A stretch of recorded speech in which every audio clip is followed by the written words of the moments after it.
que empecemos. A los que se están ahí uniendo de a poco en esta tarde. Bueno, Dafna, bienvenida, bienvenidos y bienvenidas a todos los que están hoy acá compartiendo este espacio con nosotros.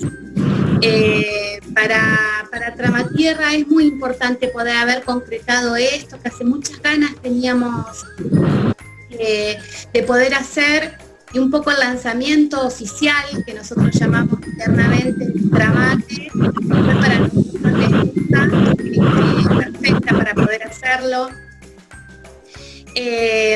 Un poco pensábamos con el equipo de trabajo, con Axel y con Lucy, con quienes estuvimos trabajando durante todo el 2020 en el diseño y la puesta en marcha de Tramate, que de algún modo la pandemia, con lo trágica y lo tremenda que ha sido, también nos ha dado la oportunidad para que hoy podamos estar acá y que podamos tener este espacio de reflexión compartida con vos, ¿no? A tantos kilómetros de acá de la ciudad de Santa Fe, y con tantos otros y otras que están en diferentes lugares, y poder hacerlo, pensábamos, sin ningún tipo de impacto ambiental prácticamente, y eso nos parece importante, nos parece que ha sido una oportunidad, por supuesto, no negamos la relevancia de la presencialidad, pero bueno, también se han abierto otros espacios y otros canales para seguir pensando.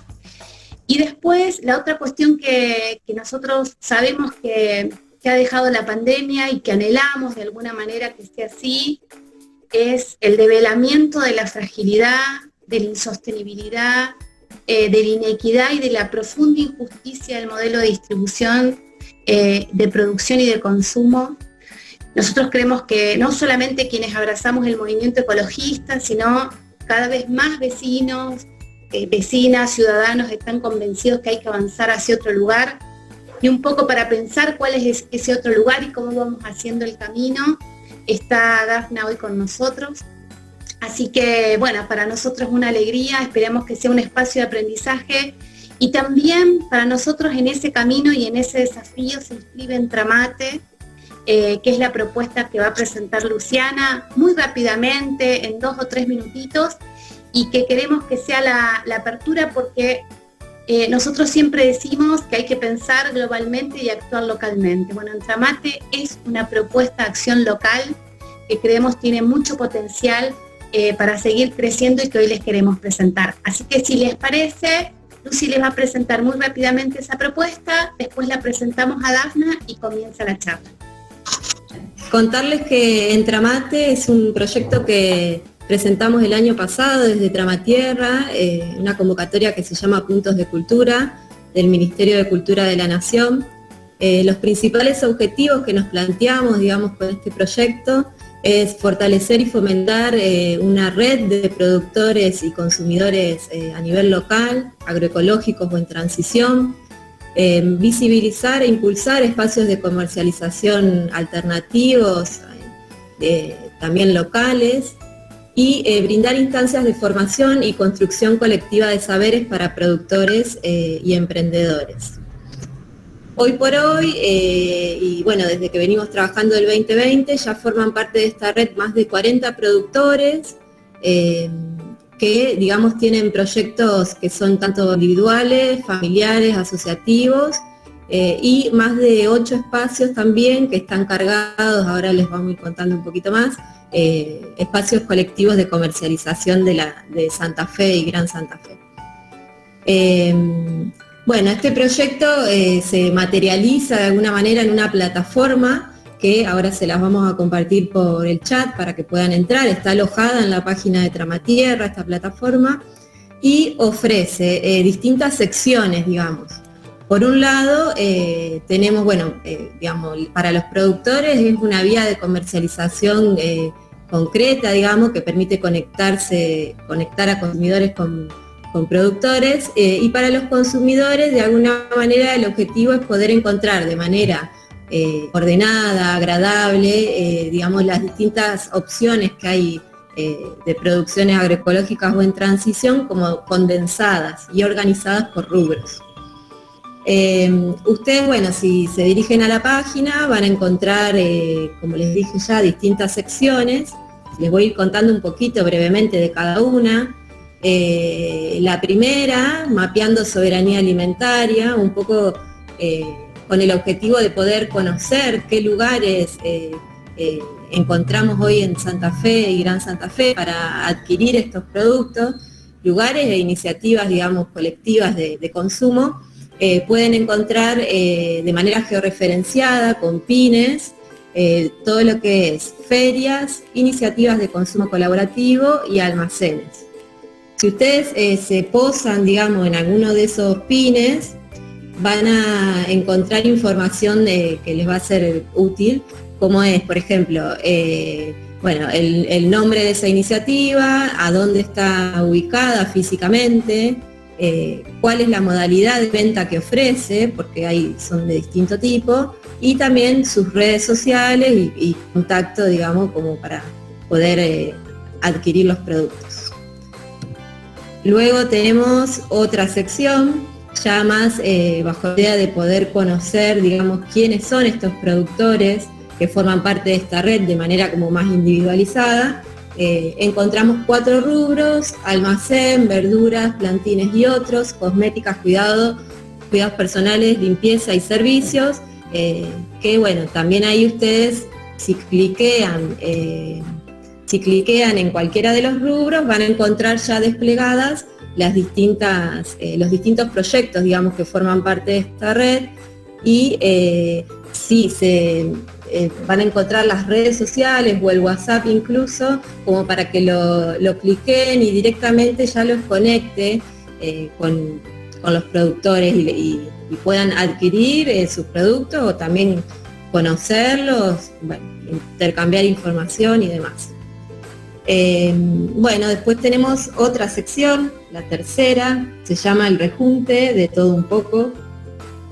Acá lo que incluimos son distintas testimonios, hay un recetario con recetas de consumo, para consumo de productos de estación y de la zona. Está en construcción todavía, bueno, la sección dentro de esta de los testimoniales, que pretenden rescatar un poco la voz de estos actores, digamos, constructores de soberanía alimentaria en la zona.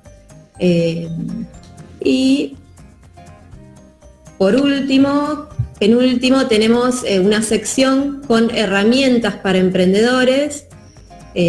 Aquí van a encontrar colgados materiales de difusión que pudimos hacer a raíz de los talleres virtuales de formación para productores durante este año, que son de descarga gratuita. Hoy por hoy tenemos lo que es fotografía de productos, redes sociales, medios de pago electrónicos, manipulación de alimentos.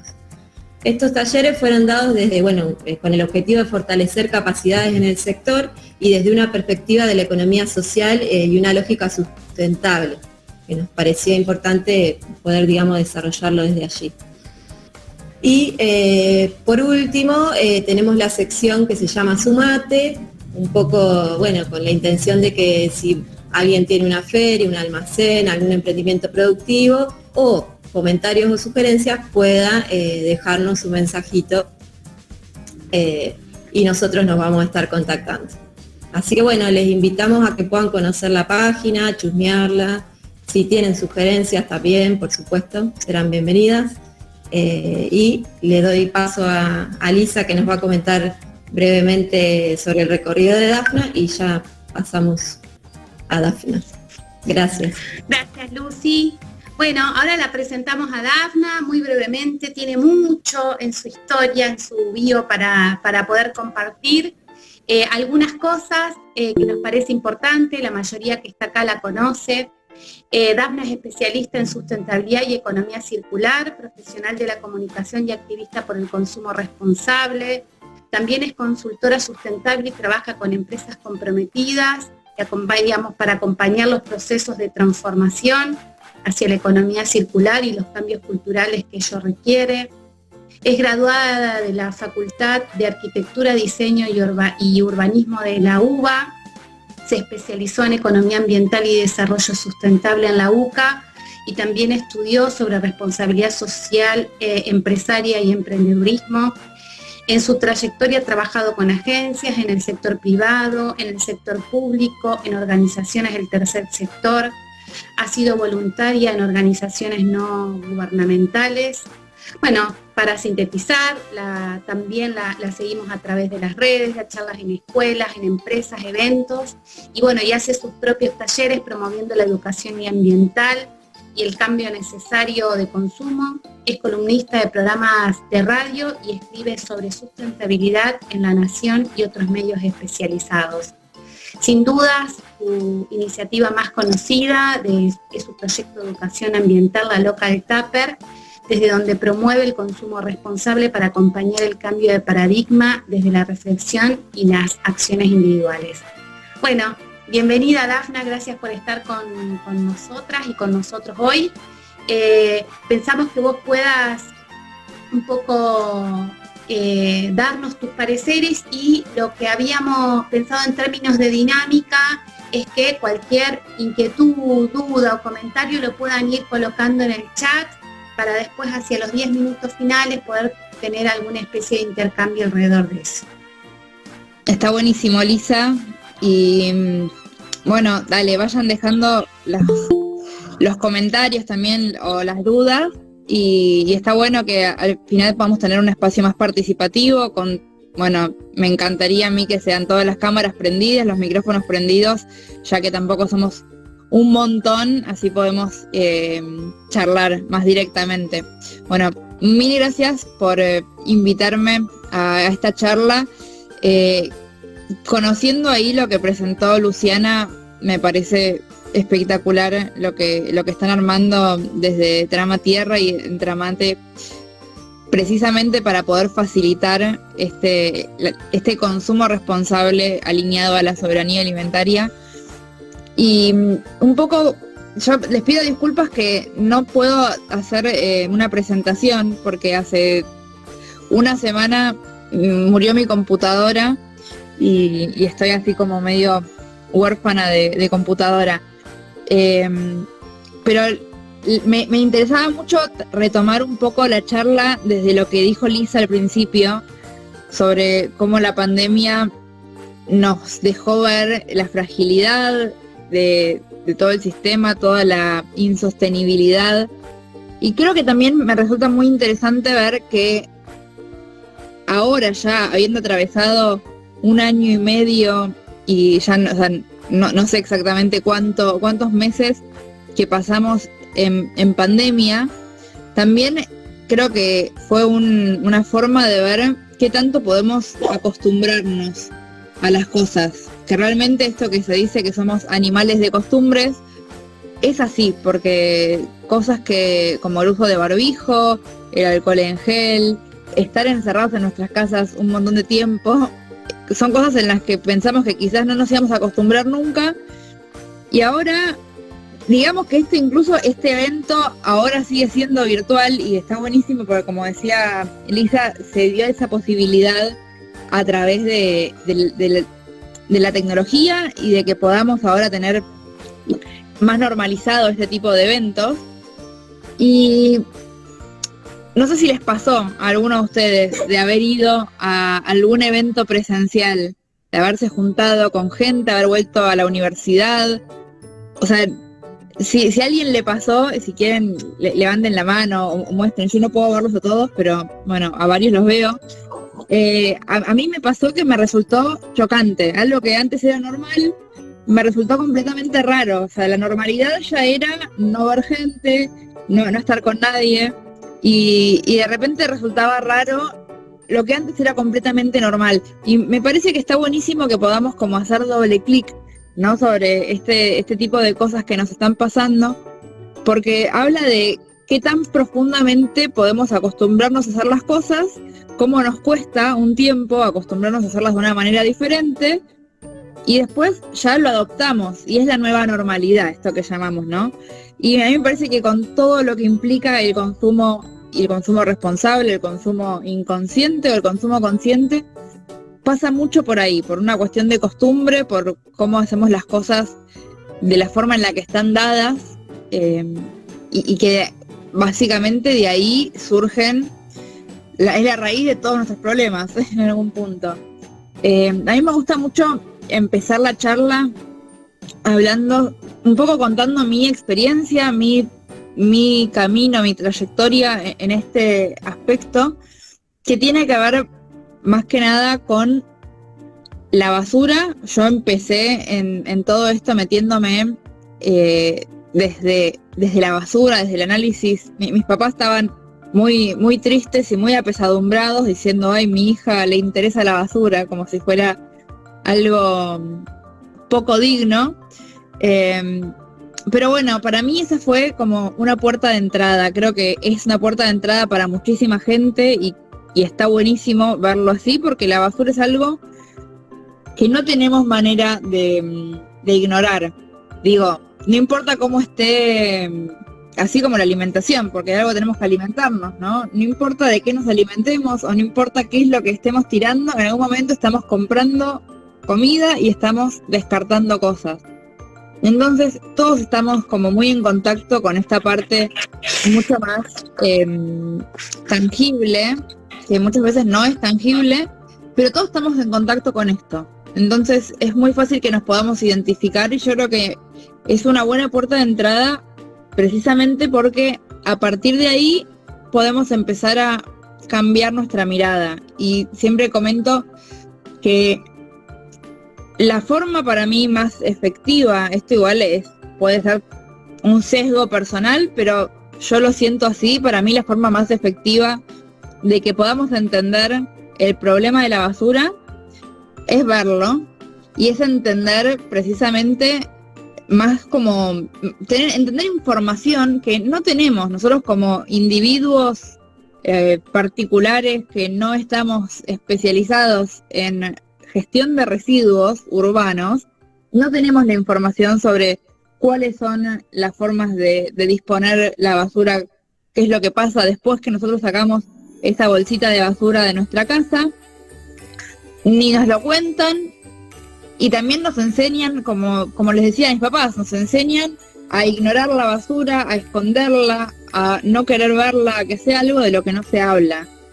Y cuando empezamos a pensar que lo que está pasando atrás de esa basura, que esa bolsa de basura no desaparece, que esa bolsa de basura va hacia algún lado, y ese lado, no sé, en Santa Fe, si alguien quiere participar y contarme cómo es, si ustedes conocen cuál es la forma de disposición final que tienen los residuos sólidos urbanos en donde viven. Yo conozco la de acá de Buenos Aires y Gran Buenos Aires, que es un relleno sanitario. En el país igual hay 5.000 basureros a cielo abierto al día de hoy, en el año 2021. Y ahí, Sandra, tenés información. Sí, bueno, yo vivo en un pueblo muy chiquito del sur de la provincia de Santa Fe, se llama La Bordeboy, y nosotros tenemos basural a cielo abierto. Y la verdad que cuando vos me hablabas de que uno no tiene idea de la basura, es una realidad tan grande, porque basta con solo acercarse a un basural y sentir los olores, sentir como el humo ese, cuando empieza la quema de la basura, te penetra de una forma, es totalmente desagradable lo que uno ve y lo que uno siente con todos sus sentidos, que es muy toca mucho a la persona y nos concientiza mucho. Buenísimo este aporte, Sandra, gracias. Y nosotros como pueblito hicimos por participación ciudadana un grupito de gestión ambiental y estamos tratando de, apoyados por la comuna, por eso lo comento porque es muy importante, es una iniciativa de la comunidad, y la logística la hace la comuna, y acopiamos los materiales y después los entregamos, y con el producto de la venta de esos productos hacemos acciones ambientales chiquitas, porque somos poquitos, pero es muy interesante el tema de hoy. Buenísimo, gracias, Sandra. Gracias, Sandra. Es buenísimo este testimonio que nos trae Sandra, porque justamente la forma de disponer la basura, primero, esto fue un problema que tienen todas las ciudades del mundo y todos los pueblos del mundo. O sea, en la actualidad nadie le escapa a tener como eje, como tema central en la gestión, bueno, quizás no central, pero como un tema importante que es la gestión de residuos, que justamente tiene poco de glamour, como decía Sandra también, a nivel sensorial. Nadie quiere estar cerca de un basural, nadie quiere hablar de esos temas, entonces siempre es un tema quizás que termina quedando relegado y no se habla, pero este es un problema que es relativamente nuevo. Lamento, y ahí les voy a decir a los chicos si después les puedo pasar algunas imágenes y algunos videos para que los vean de forma personal cada uno en su dispositivo, porque me gusta mostrar mucho un video de cómo era la gestión de residuos en Nueva York en el año 1903, o sea, a principios del siglo XX, y se ve muy claramente que lo que hacían con la basura en ese momento era tirarla al río Hudson, ese río que atraviesa y que separa la isla de la parte más continental. Lo tiraban la basura ahí, y también se puede ver que estaba llevada por caballos, o sea, eran caballos los que iban cargando la basura de un lugar a otro, no había camiones en esa época, y tampoco había packaging, tampoco había envases de plástico, no había envases de papel, no había cartones, no había este tipo de lo que forma parte hoy de nuestra basura. Y de hecho el mayor porcentaje de residuos en esa época en Nueva York y en muchos otros lugares del mundo que esté documentado era la ceniza de los hogares a leña. Calefaccionaban las casas quemando madera, y esas cenizas eran las que se tiraban. No había bolsa de plástico, entonces se tiraba directamente la ceniza en un cubo de basura de estos de chapa, más como la imagen antigua del tacho de basura de las ciudades, y eso es lo que se movía de un lugar a otro casi, ceniza, porque tampoco había mucho desperdicio de comida. La verdad es que ¿qué nos pasó, no, en este último siglo? Que además estamos generando una cantidad de residuos orgánicos, ahí también vamos a hablar un poco de esto, ¿no? De basura orgánica que en un gran porcentaje es comida que se puede comer. Y antes, en la época de la posguerra, en otras épocas, había mucha más cultura de aprovechar los alimentos. Había otra forma, por eso también me gustaba hacer hincapié en esto que decía Lisa de la pandemia, porque vimos en este año y medio, pudimos ser testigos muy claramente de cómo nos acostumbramos a cosas nuevas, si lo necesitamos. En este caso fue a la fuerza, no fue de forma voluntaria, pero fue muy rápido que nos acostumbramos a diferentes formas de hacer las cosas, de ir a un bar y que nos tiren alcohol, de quizás, no sé si a ustedes les pasó, de viajar en transporte público y dejar de hacerlo. Hay como muchas cosas que cambiaron en este tiempo, y con más tiempo, con más incentivos, también pueden cambiar muchísimas otras cosas que efectivamente han cambiado. Antes, esto que les comentaba de la calefacción y cómo era la basura en ese momento, después pasó a ser que van a rellenar, que van a quemarlo, porque dijeron esto no es muy ecológico y no está bueno contaminar el agua, entonces vayamos a tirar la basura, más que tirarla vamos a hacerla desaparecer. Entonces empezaron la incineración. Y la gente se acostumbró también, no sé si vieron, porque esto estaba en todo el país, ¿no? Hornos incineradores en gran escala y en escala hogareña. Había muchos edificios que tenían una puertita para dejar la basura y que se tire por ahí.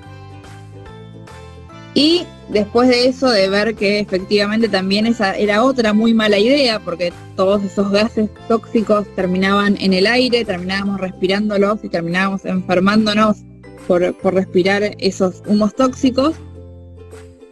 empezó recién acá yo les comento más la historia de lo que conozco acá en Buenos Aires, y entiendo que es el puntapié inicial para también muchos otros lugares que tienen como gestión de residuos, como modelo de gestión de residuos, el relleno sanitario.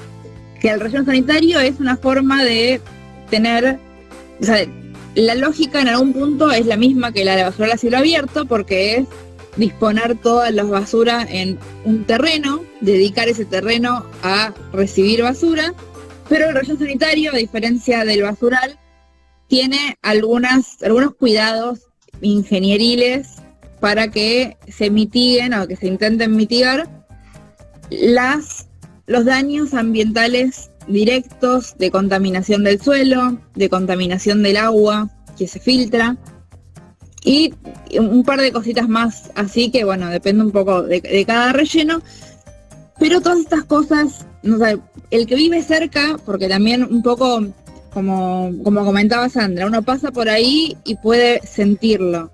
Entonces nadie quiere vivir cerca del basural o del relleno. Entonces siempre es algo que está bastante lejos de la población, cosa de que no se vea, que quede oculto, pero a la vez no se puede gastar tanta plata en poner camiones y camiones que recorran distancias larguísimas con estos residuos, entonces no está tan lejos. Está lejos, pero no tan lejos, y siempre hay gente que termina viviendo ahí, entonces eso también nos genera muchos problemas de salud, problemas sanitarios, y sin embargo naturalizamos, de vuelta, ¿no?, esta cosa de costumbre, naturalizamos que las cosas son así, naturalizamos que, creo que todos acá son mayores de 10 años, ya no sé dónde poner el límite de los que nacimos con un solo tacho de basura en casa. Todos nacimos con que hay cosas que no sirven y se tiran a la basura sin culpa, sin ningún tipo de cuidado o consideración particular de ningún tipo. Lo tiramos a la basura y ahí queda.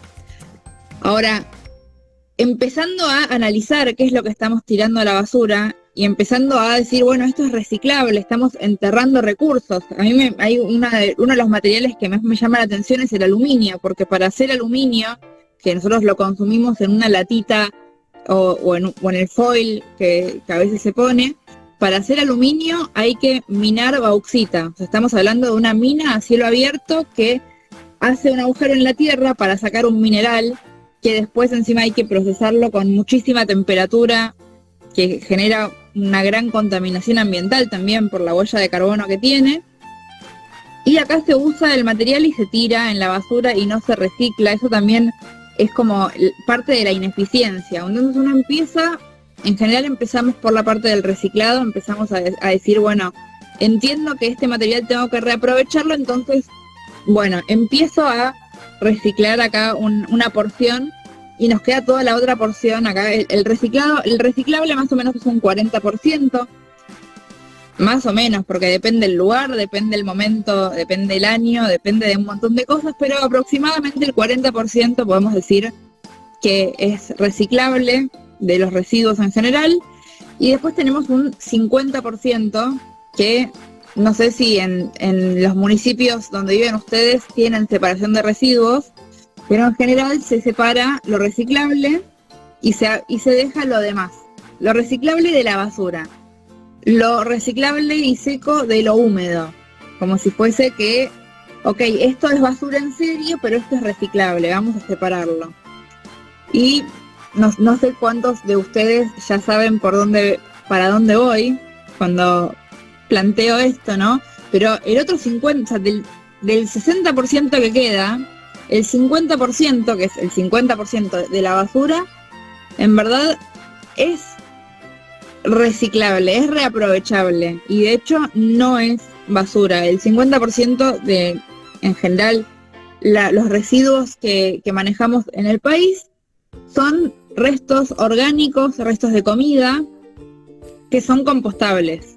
Y acá es donde, entendiendo que para la naturaleza no existe el concepto de basura, para la naturaleza cualquier cosa, cualquier tejido orgánico, sea un fruto, una semilla, una hoja, una parte de un tronco, un animal, cualquier tejido orgánico, una vez que quizás cumple el periodo vivo de su ciclo de vida, pasa a ser nutriente de otro organismo vivo. Y ese es el ciclo perfecto de la naturaleza.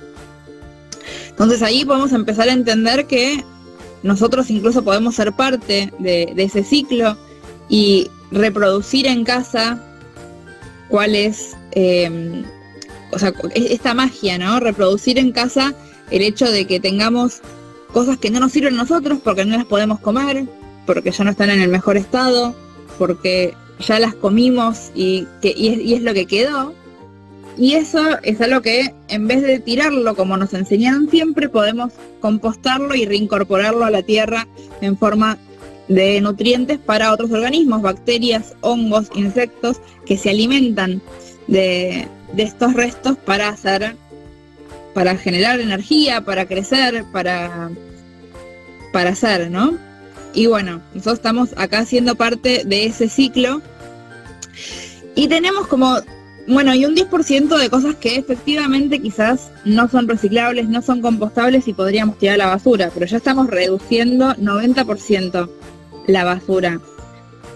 Ahora, cuando hacemos este ejercicio de ver cuánto es reciclable, cuánto es compostable, qué es lo que podemos reducir, ya sea porque lo reincorporamos, porque lo reciclamos o porque buscamos formas de no generar ese residuo y hacer compras a granel y conseguir quizás pensar, por ejemplo, en qué es lo que vamos a comprar. Ahí yo creo que está buenísimo que la basura es una puerta de entrada a cuál es nuestro consumo y qué es lo que estamos comiendo.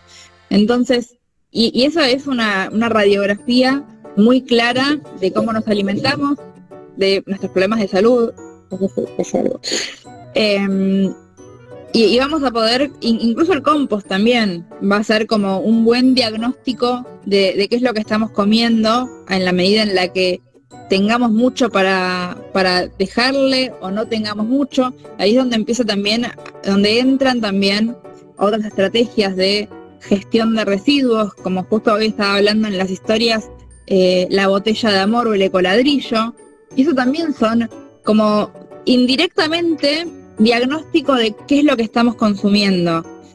Tengo mucha más botella de amor que compost, estoy consumiendo quizás mucho ultraprocesado, y ahí también está buenísimo que empecemos a cuestionarnos. Por eso digo, me parece una herramienta poderosa para cuestionar nuestro consumo, empezar a analizar nuestro residuo.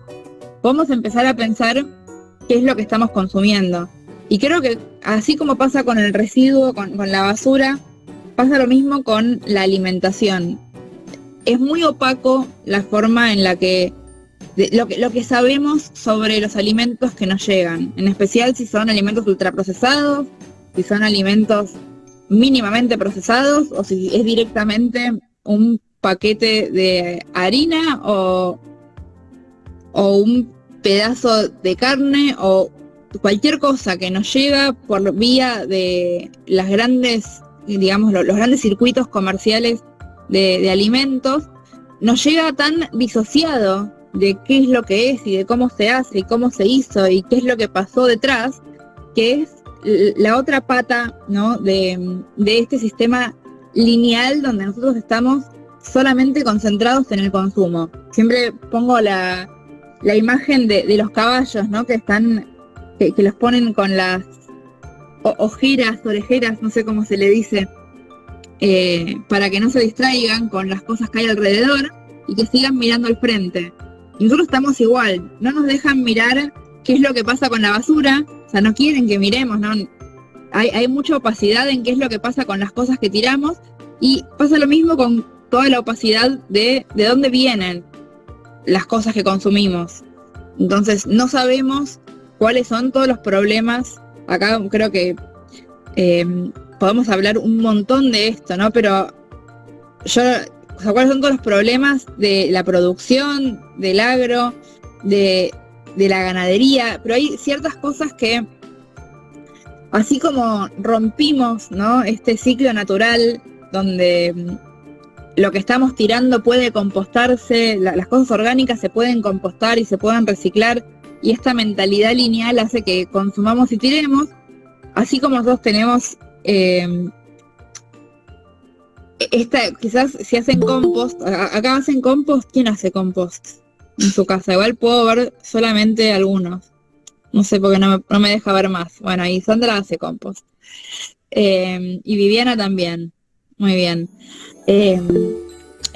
y María, buenísimo. Bueno, ahí vayan. Nosotros también hacemos compost. Buenísimo, buenísimo. Bueno, los que hacen compost entonces pueden ver, pueden ser testigos, digamos, de esta magia del ciclo, donde las cosas efectivamente no son un residuo que tenemos que tirarlo para que siga contaminando, porque de hecho todas las hay un mito, ¿no?, que uno dice, bueno, esto es biodegradable, entonces se va a biodegradar cuando lo tiro a la basura, o si lo tiro al basural, o se va a biodegradar porque es una banana, y la verdad es que no, eso no sucede. Sin las condiciones no sucede que las cosas se biodegraden. Entonces quedan mimetizadas, quedan generando metano, que es uno de los gases del efecto invernadero, y están aportando al calentamiento, al calentamiento global, y están generando el cambio climático.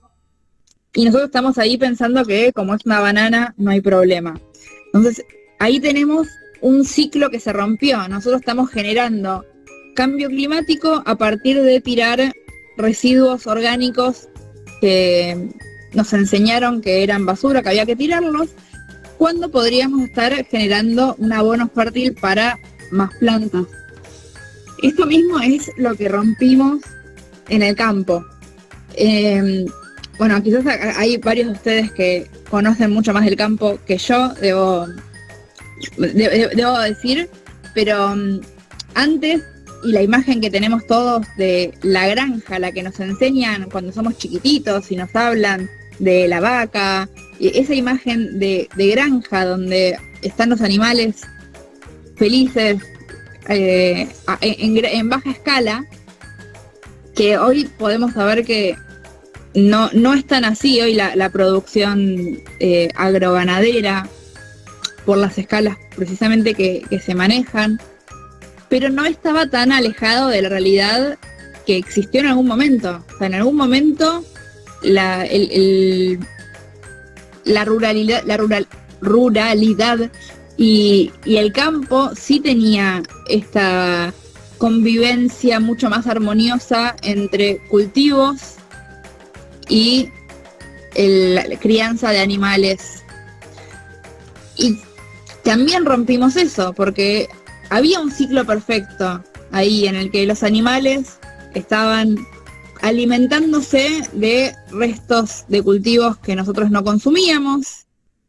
El abono y la orina de los animales en ese contexto lograba abonar la tierra y generar fertilidad que ayudaba a que los cultivos vuelvan a ser, o sea, que ayudaba a nutrir a la tierra para que puedan volver a plantarse nuevos cultivos en esa misma tierra. Después también hay todo lo que tenga que ver con la rotación de cultivos y el descanso de la tierra. No quiero meterme en esas cosas más de la producción, pero sí terminó pasando que en vez de tener este ciclo perfecto donde cultivo y ganado están como en un equilibrio y uno se alimenta del otro y no existe el residuo, porque el residuo del cultivo alimenta al ganado, el residuo del ganado alimenta al cultivo, es perfectamente simbiótico.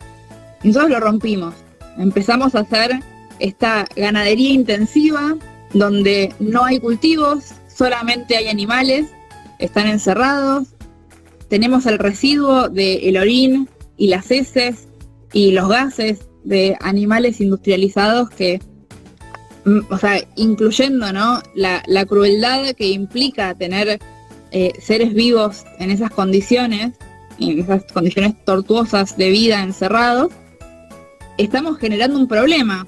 Por eso la ganadería es también una de las grandes fuentes de gases del efecto invernadero, que es la que generan los gases que generan mismo los animales, el orín que después también se filtra en las aguas y empieza a generar gases del efecto invernadero, los problemas sanitarios, ahí dice Sandra totalmente. Tenemos ahí muchos problemas con los residuos y los excrementos de los animales, y al mismo tiempo tenemos pobreza nutricional en las tierras, porque dejamos de tener eso que era un abono, ahora necesitamos reemplazarlo con fertilizantes químicos y artificiales.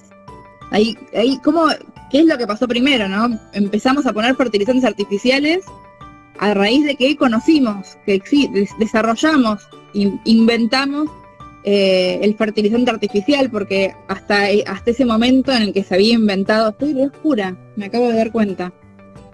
Perdón, se fue bajando la luz y quedó oscura. Bueno, pero ya estamos, no sé chicos cuánto tiempo más, pero no quiero irme, aunque igual me pueden acompañar. Así prendo la luz, permiso, pero no me quiero quedar totalmente oscura. Bueno, ahí está. Perdón la interrupción. Pero estaba hablando de esto que me parece súper interesante. Saben que el perrito quiere participar también. Tenemos este ciclo que era perfecto y lo rompimos, porque en un momento descubrimos que podíamos producir nitrógeno, que antes era que es un elemento químico fundamental para los cultivos, y en el pasado solamente había muy pocas fuentes que permitían fijar el nitrógeno del aire y que precisamente pueden bajarlo a la tierra, ¿no? Bajarlo a la tierra para que las plantas lo puedan aprovechar. Esas formas que implican las bacterias, que son realmente, forman parte de, no quiero meterme muy en el detalle de esto, pero tiene que ver con estas cosas que quizás aprendíamos en la escuela del ciclo del agua. El agua se evapora, y después se genera hielo, y después el hielo se derrite, y todas estas cosas que hablamos del ciclo del agua, todos los elementos químicos tienen su ciclo, y esto es un poco lo que rompimos. Había un ciclo perfecto en el nitrógeno, donde había una capacidad limitada de nitrógeno disponible, y se puede obtener nitrógeno de las heces de los animales y su orín, que son los que pudieron procesarlo y aprovecharlo a partir del consumo de plantas que lo aprovecharon, y ahí sigue, ese círculo se cierra, ¿no? Nosotros lo rompimos e hicimos dos problemas. Tenemos contaminación por un lado, tenemos falta de nutrientes por el otro, y seguimos empeorándolo cuando le metimos el monocultivo. Dijimos, bueno, vamos a hacerlo más eficiente. Entonces vamos a hacer toda esta tierra un solo cultivo y vamos a hacerlo en escala, ¿no? Como esta mentalidad medio como fordista de producción industrial, estandarizado, todo igual, sin diversidad, y al sacarle la biodiversidad a los cultivos, que no era una huerta con diferentes cositas, algunas hortalizas, otras leguminosas, algunos granos, unos cereales, basta, todo lo mismo, y ahí nos generamos otro problema, que son las pestes, porque en el momento en el que viene un insecto, un hongo o algún pájaro, lo que sea, al encontrarse con tanta homogeneidad va a avanzar muy rápidamente.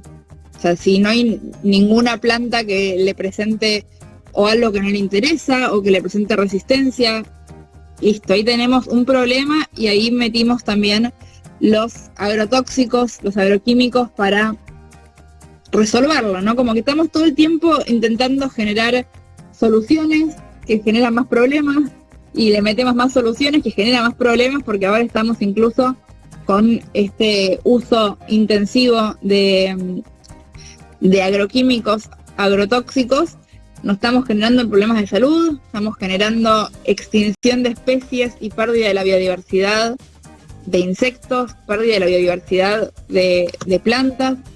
Y ahí yo creo que, ya que voy cerrando, ¿no, chicos? Estoy medio como para que vayamos a la parte interactiva. Dale. Ahí es donde nosotros tenemos que, cuando empezamos a ver un poco más el problema, así como vemos el problema de la basura, vemos que nuestra parte está ahí en que estamos tirando cosas, está buenísimo y por eso me parece espectacular todo lo que están armando ustedes, porque uno dice, bueno, pero yo quiero ser parte de la solución, yo quiero consumir de cultivos y consumir de productores que no tengan estas prácticas que están destruyendo a la tierra y que están destruyendo la biodiversidad y que están destruyendo todo. Incluso acá, y ni mencioné que para tener campos gigantes de monocultivos estuvimos deforestando bosques, ¿no?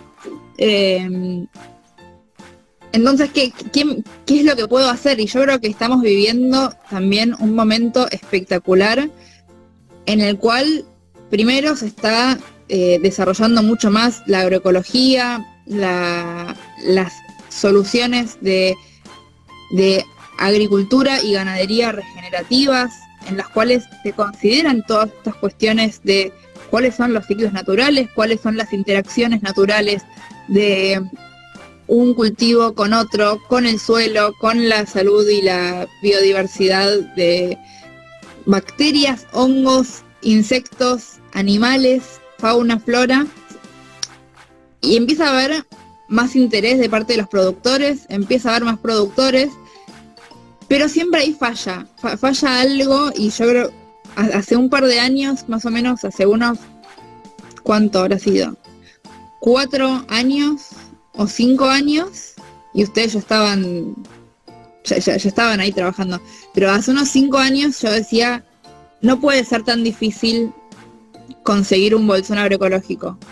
O sea, hay algunos bolsones, pero es como muy complicado. O sea, tengo que ir buscando yo, recopilando los datos, analizando cuál me sirve, cuál me queda cerca, cuál tiene el horario, cuál esto. O sea, y eso para una persona criada en este mundo tan cómodo, donde las cosas están servidas en bandeja, al lado, sin que no nos piden mucho esfuerzo de nada, que no nos piden pensar tampoco demasiado, es un montón. O sea, es un montón el trabajo que había que hacer hace un par de años para consumir verduras agroecológicas, productos sustentables. En los últimos 3 años creo que crecimos un montón como comunidad interesada en estos temas. Yo eso lo vi, digamos, en primera persona, después de haber estado muchos años activando y que seamos siempre los mismos y siempre veíamos las mismas caras y nos encontrábamos todos los mismos en los mismos lugares y nadie nos daba bola, siempre hablábamos solos. Ahora hay un montón y son todo el tiempo caras diferentes y empieza a haber muchísimo interés, no solamente de gente que activa, sino del público general que está buscando soluciones, que está buscando esto que ustedes construyeron, que es dónde me encuentro con los productores que están haciendo esto que yo busco, que están generando valor en respetando y cuidando la tierra y a las personas. Y eso me parece que es fundamental que exista, digamos, este puente entre productores y consumidores, precisamente porque en este momento y quizás en algún futuro, ojalá sea la norma, pero en este momento es la excepción y es lo que está en los márgenes y es algo que es como bastante raro. Entonces depende totalmente de nosotros que estemos ahora buscando esas alternativas. Las alternativas están empezando a llegar quizás a las las opciones más mainstream están empezando a llegar, por ejemplo en cosmética, que ustedes pusieron ahí la categoría. En cosmética empieza a haber algunas grandes marcas que ven como hacia dónde tienen que ir, pero todavía hay un montón, y en especial lo que implica cambiar todo el modelo, porque una cosa es cambiar un producto, y quizás hay grandes marcas que están dispuestas a hacerlo. Otra cosa es cambiar todo, es como hacer un borrón y cuenta nueva, y ahí ya tenemos otros problemas, otros intereses, otros conflictos con muchos lobbies que están muy interesados en que las cosas sigan como están hasta ahora. Y bueno, ahí corto por ahora, así charlamos un ratito. Perdón si me excedí. Ah, está perfecto, estuvo muy interesante. Bueno, pasamos ahora a unos 10-15 minutos de preguntas. Pueden dejarlas escritas en el chat o, bueno, activar el micrófono y hacerlas. Y vamos debatiendo. Eso, perdón la demora. Yo pensaba, Dafna, un poco, bueno, que, viste, cuando yo creo que es muy difícil pensar cómo hacer esta transición para un montón de personas. Es muy difícil pensar cómo hacerla. Pero digo, focalizando en los consumidores e incluso también a los productores o aquellos emprendedores, digo, bueno, ¿cuáles serían aquellas cuestiones básicas que podrían empezar a generar o a dar cuenta de este cambio de paradigma? ¿Qué cosas, qué decálogo, qué top 5?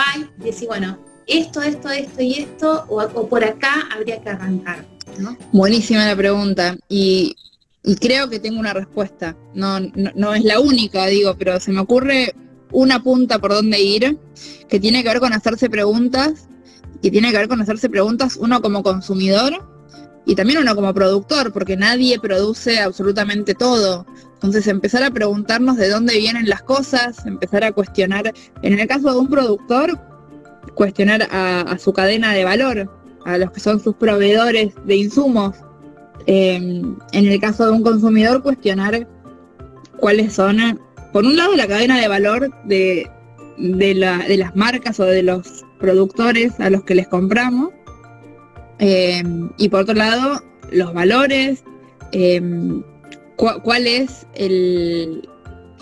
qué tanto cuidado tienen para con el ambiente y para con las personas, evaluar para cada tipo de producto, ¿no? De qué está hecho, de dónde vienen esos materiales, cómo se produjo, en la medida en la que podamos saberlo. Muchas veces, como charlábamos recién, es sumamente opaco, y también a esta altura todavía falta mucha información, falta mucha educación, y depende 100% de nuestra curiosidad y de que, haciéndonos la pregunta, busquemos la información, porque la información hoy por hoy, en la mayoría de los casos, no está dada, y a veces está dada, y también habría que quizás ver qué tan confiable es. Yo creo que ahí tenemos como el gran desafío de vivir en esta era de la información, donde estamos buscando información, y la información a veces abunda, pero no es honesta. Entonces, preguntarnos de dónde vienen las cosas, preguntarnos a dónde va al final de su vida útil, si son, digamos, recursos renovables, son no renovables, es algo que va a tener mucho tiempo de vida útil con nosotros y podemos repararlos. Son preguntas que tenemos que hacernos para absolutamente todo, es como un estilo de vida, ya estar como chipeado para pensar en el impacto social y ambiental. Entonces pensar, bueno, cuando termina su vida útil, esto, si no lo pude reparar, ¿qué es lo que va a pasar? ¿Cómo puede reinsertarse este material, sea orgánico o sea mecánico, en algún ciclo donde pueda reaprovecharse y que no sea simplemente una bola de masa inerte enterrada en un relleno? Y también, bueno, ¿qué alternativas tengo para sustituir esta misma necesidad que yo estoy teniendo de otra manera? quizás no tengo que comprar algo y puedo alquilarlo, puedo pedirlo prestado, puedo contratar un servicio que suponga resolverme esta necesidad sin que yo sea ahora poseedora de un nuevo objeto. Como tenemos como esto que falta mucho cambiar en el paradigma, en la mentalidad, en la cultura, donde muchas cosas podrían ser servicios, pero hoy todo está muy mercantilizado con mercancía de la cual tenemos que poseer, ser dueños y adquirir. Entonces, quizás podemos empezar a pensar más en servicios. Alguien necesita llegar de un punto a otro, quizás no necesita comprarse un auto, quizás puede compartir un auto, quizás puede ir en un auto compartido, que digamos sería un taxi, que no sos poseedor de ese bien, ¿no? Como que hay muchas cosas, muchos valores que vienen muy inculcados en nuestra cabeza y que nos va a costar un montón. Cuantos más años tengamos, también más nos va a costar tratar de pensar diferente en ese aspecto. Digo, yo no puedo pretender que mi mamá cambie su forma de pensar en esto, no va a pasar. Ya está como muy chipeada en ese paradigma, entonces sí, está buenísimo también, justamente en todo caso pensar, bueno, cómo podemos, lo que podemos cambiar y también tratar de cambiar las mentes de las generaciones que estamos formando. Esto de hacernos preguntas me parece que es como la base para productores y para consumidores de empezar a transitar este cambio de paradigma. Abro el micrófono para que hagan otras preguntas, para no seguir hablando, porque viste, yo ya puedo seguir hablando. ¿Alguien más tiene ganas de decir algo? Buenas, ¿cómo va? Che, bueno, gracias Dafna por acompañarnos. Pensaba en esto que vos decías, que tiene un montón que ver con, bueno, yo también participo de Tramatierra y digo, con esta idea de volver a las bases de generar redes y lo comunitario, ¿no? Digo, en esto de no adquirir sino poder consumir o poder generar un servicio, digo, esto de la cuestión de la comunidad y de cómo también ayuda a poder pensarnos no tan individualmente, sino en que siempre lo colectivo es mucho más sustentable y hasta a veces te sale más barato, ¿no? Digo, como para aportar. Y la otra cosa que se me ocurría era, en este momento histórico que estamos militando o se está laburando el tema de la ley de etiquetado, bueno, por ahí eso, si vos tenés algún activismo en particular en relación a eso, si estás generando algún tipo de actividad en cuanto a la ley en particular, se me ocurría preguntarte eso. Bueno, o sea, no tengo nada en particular como una campaña sobre eso, sí, digamos, me sumo a la campaña de la ley de etiquetado en general.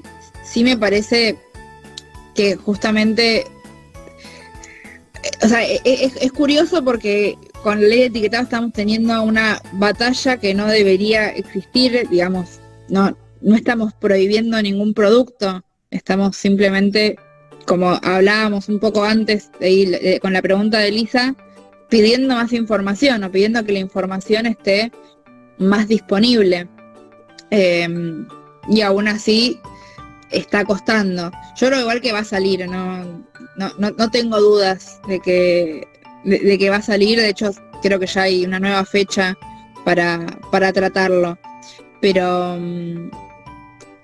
bueno, la realidad es que uno de los argumentos, y digo mismo de la gente que está en contra de la ley de etiquetado, por algún motivo que no sé cuál es en el fondo, digo, por qué alguien estaría en contra de la ley de etiquetado, uno de los argumentos que esgrimen, aduciendo que no es efectiva, tiene que ver con que la gente debería saber, ¿no? Como, vos ya deberías saber que eso no es bueno.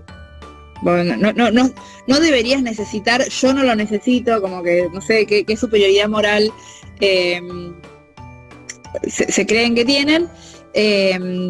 Yo ya sé que eso es malo, yo ya sé que eso tiene mucho azúcar, ya sé que tiene mucha sal, lo que sea. El problema acá, y esto creo que es como en general, me parece que está buenísimo traer el caso de la ley de etiquetado como para ejemplificar esto y todo, ¿no? En general, la lucha climática también. Tenemos un problema que no puede atacarse ni solo con respuestas a largo plazo, ni solo con respuestas a corto plazo. Mismo con el aborto, o sea, cuando uno dice no, porque en verdad lo que habría que hacer, siempre lo que hay que hacer es educar. Siempre la respuesta es educación. Educación sexual, educación alimentaria, educación ambiental. Siempre la respuesta tiene la educación de fondo. Pero apostar por la educación es la batalla a largo plazo, es de long run, o sea, es una maratón, es larguísimo, requiere mucha energía, requiere que se haga bien. Entonces, no se puede apostar a la educación solamente. O sea, hay que apostar a la educación, pero tenemos que también tomar medidas hoy. La ley de etiquetado es una medida hoy, mientras la educación no está. Si estuviese la educación, no necesitaríamos ley de etiquetado. Evidentemente necesitamos la ley de etiquetado porque no tenemos educación. Necesitamos soluciones de reciclado porque no tenemos educación. Necesitamos la ley de aborto legal porque no tenemos educación. O sea, la educación siempre es la salida, pero también es el camino más lento, más largo y más difícil. Entonces, veamos cómo balancear las dos cosas, ¿no? Acciones hoy, como decía Lisa también, acciones o sea, pensar en global, actuar en local, y como decíamos también en lo comunitario, ¿no? Pensemos qué podemos hacer ahora y hagámoslo, y también trabajemos en educación para que esto a futuro no sea necesario. Eso. Buenas, hola. ¿Qué tal? ¿Qué tal? Sí, un poco se me venía a la cabeza con esto el tema también de la basura, ¿no? Porque por ahí pienso en esto de, por ejemplo, la botella del amor, que nosotros, bueno, yo también participo de Tramatierra, pero ahora estoy, digamos, no estoy tanto, pero se nos planteó el tema, por ejemplo, con el tema de las botellitas del amor o las botellas para hacer ecoladrillos, y viste, se nos plantearon distintas cuestionamientos que decíamos por qué, por ejemplo, con el tema de los ecoladrillos van a ser construcciones para quienes. Ponele, acá había proyectos que eran construcciones para personas que no tenían vivienda. Entonces decíamos, bueno, ¿por qué, digamos, la basura al final tiene que terminar siempre, digamos, en círculos de personas con menos recursos?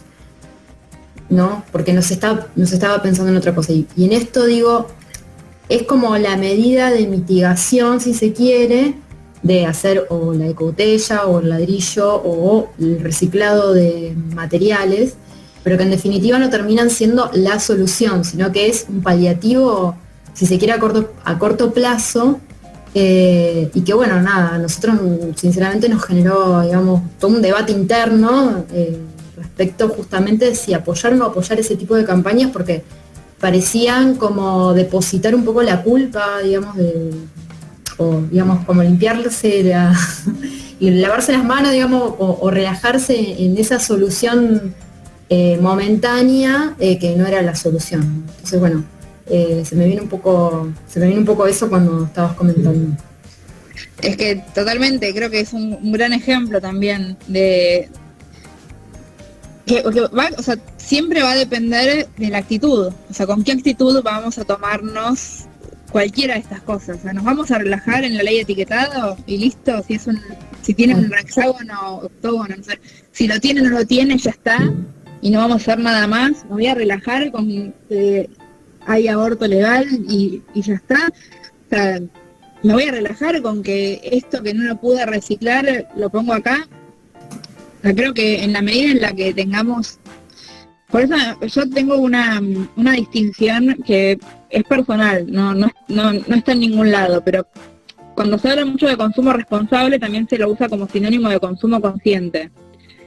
Y para mí son cosas diferentes. Pero bueno, eso es como mi invención, ¿no? Mi forma de interpretarlo. El consumo consciente para mí tiene que ver con ser consciente y listo. Y quizás yo estoy haciendo un consumo irresponsable, pero es consciente. Digo, o sea, quizás, y esto hablo por mí, me como ese chocolate que tendría todos los hexágonos del área de etiquetado, y sé que pasa eso, y sé que después encima voy a tener un residuo no reciclable. Lo hago igual. Entonces, ¿en qué medida yo puedo hacer un consumo irresponsable e inconsciente, en el cual no me pregunto nada, o puedo hacer un consumo irresponsable y consciente, con lo cual mi disonancia cognitiva y mi cabeza va a hacer lo suyo hasta que en algún momento deje de hacerlo o tenga algún tipo de aceptación radical en el cual, no sé, yo diga, esta es mi debilidad y con esto me quedo? Cada uno verá si se identifica o si ya lo superó, o puedo eliminarlo por completo, o un consumo consciente y responsable, donde digo, bueno, yo sé que esto va por acá y voy a elegirlo, o voy a elegir la opción correcta, digamos. Entonces creo que la botella de amor, el ecoladrillo, podemos hacerlo de forma inconsciente o de forma consciente. Podemos hacerlo de una forma en la cual vemos que, como vos decís, es una mitigación, es un paliativo, es lo que podemos hacer con lo que ya no pude evitar, para no generar un problema mayor, porque la otra alternativa, digo, mucha gente dice, yo no hago botellas de amor porque, y te tiran todos esos argumentos que son ciertos, porque para la gente de menos recursos, o porque no son la solución al problema. Bueno, pero entonces estás generando un problema más. O sea, no es la solución, pero al final, ¿qué termina pasando con esos residuos? Obviamente, llegado el caso que uno no genera esos residuos, está genial. Pero me parece que también tenemos que ser no sé si es consciente la palabra, pero sí como tenemos que abrir un poco los ojos a que nosotros estamos quizás, les digo a ustedes porque probablemente les pase, estamos quizás encerrados en una burbuja, rodeados de gente que piensa como nosotros. Está la famosa cámara eco, donde decimos una cosa y todos dicen sí, va por ahí, es así. Y no nos damos cuenta que a 3 pasos nuestros hay una persona diciendo, qué bueno que la Coca-Cola viene en botella más chiquitita, porque yo necesitaba más chiquitito para el consumo de una sola vez. O sea, estamos atravesando un periodo de transición y no estamos al final donde ya toda la gente está consciente. Entonces, hoy tenemos un montón de problemas. Qué sé yo, digo, a la gente que todavía no llegó a reducir esos consumos, se les da una solución. Después si esa persona dice, buenísimo, yo me lavo las manos y me siento menos culpable porque va una botella de amor, bueno, quizás le dure un par de meses y entienda y lo entienda después y le caiga la ficha, ¿no? Uno tiene que hacer el clic, no es algo automático.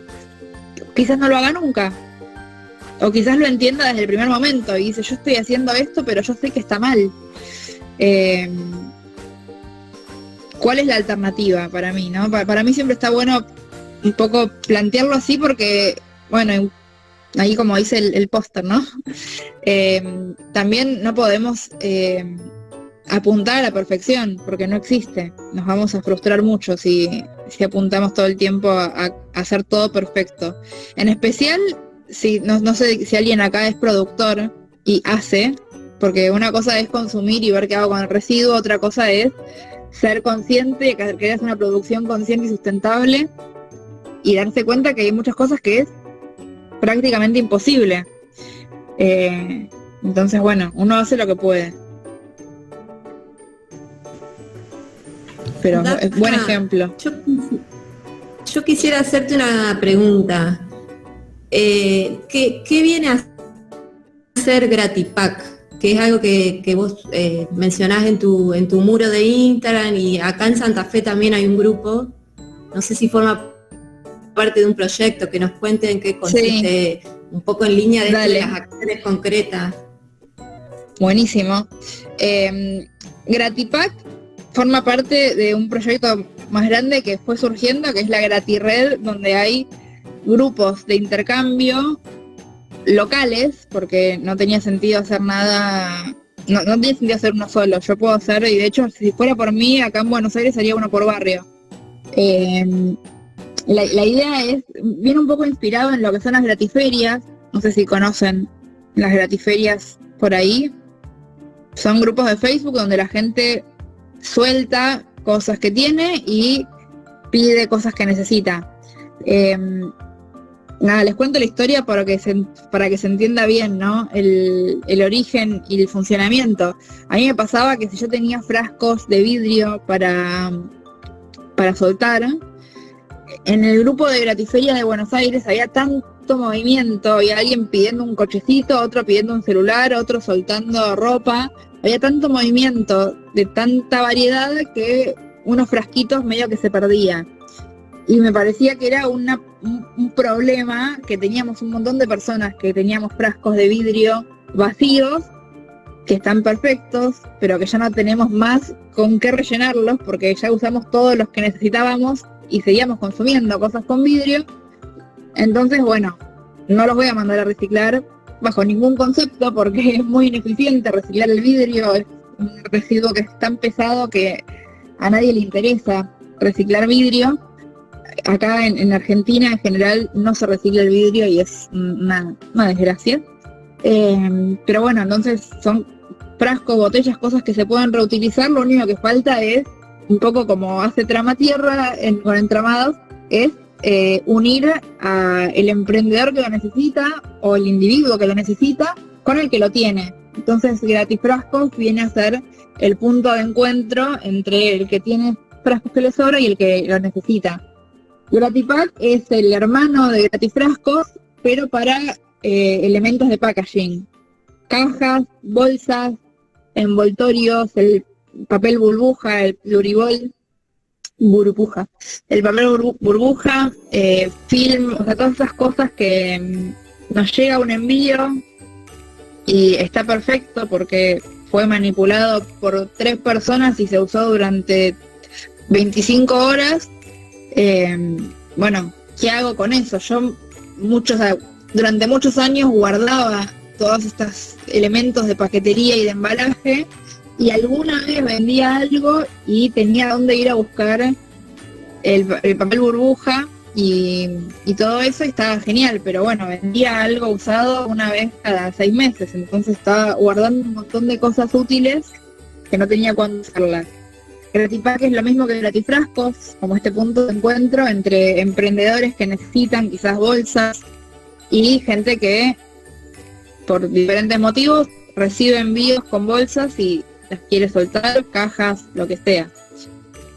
Y un poco, bueno, la idea es que la idea fue, yo tengo esta idea, hago el de Buenos Aires, que es donde yo estoy viviendo, abren como la sucursal de Gratipack en cada ciudad y cada pueblo que quieran.